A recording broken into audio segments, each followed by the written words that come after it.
பராசக்தி புறநானூறா இருக்கும் போதே அதுக்கு ஒரு பெரிய எக்ஸ்பெக்டேஷன் இருந்துச்சு. ஆமா.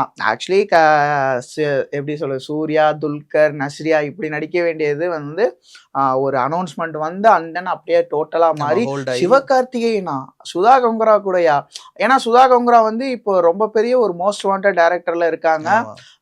சூரிய ரிப்போர்ட்டருக்கு அப்புறம் அவங்க ஒன்று பண்றாங்க அப்படிங்கும்போது அதுக்கு எக்ஸ்பெக்டேஷன் வந்து ரொம்பவே ஹையா இருக்கு.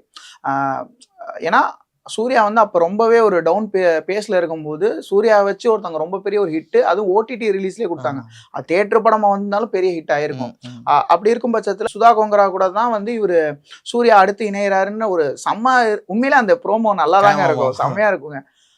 பட் அடுத்தடுத்து பார்த்தா இங்க ஜெயம் ரவி வில்லன்ங்கிறாங்க. அதாவது அது ஒரு ஹை கொடுத்துச்சுன்னா அதை தாண்டி இது ஒரு ஹை கொடுக்கணும்னு டீல் பண்ணி பக்காவா ஒண்ணு பண்ணாங்க. இன்னொரு ஒரு முக்கியமான விஷயம், 8 வருஷத்துக்கு அப்புறம் சுதா கொங்கரா படம் வந்து தியேட்டர்ல வருது. இறுதி சுற்றுக்கு அடுத்து அவங்களுக்கு சூரரை போட்டு ஓடிடி ரிலீஸ். தமிழ்ல சொல்றேன்.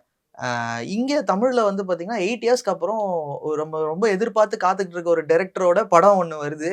அதுல இப்படி ஒரு காம்பினேஷன் இருக்கு.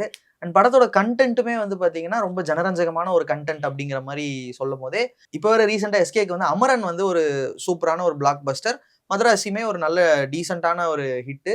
அந்த வழியில வந்து இந்த படம் வரும்போது இதுலயுமே நிறைய பொலிட்டிக்கல் கண்டென்ட் இருக்கு அப்படின்னு சொல்றாங்க. எனக்கு தெரிஞ்சு எஸ்கேவோடைய அந்த ஹிஸ்ட்ரி ஆஃப் இதுல வந்துட்டு இந்த படம் அவருக்கு ஒரு டேர்னிங் பாயிண்டா இருக்கும். அவர் என்ன மாதிரியான ஐடியாலஜி எல்லாம் வந்து தான் எக்ஸ்பிரஸ் பண்ண போறாரு அப்படிங்கிறதெல்லாம் நம்ம இந்த படத்துல இருந்து புரிஞ்சுக்கலாம் அப்படிங்கிற மாதிரி தான் எனக்கு தோணுது.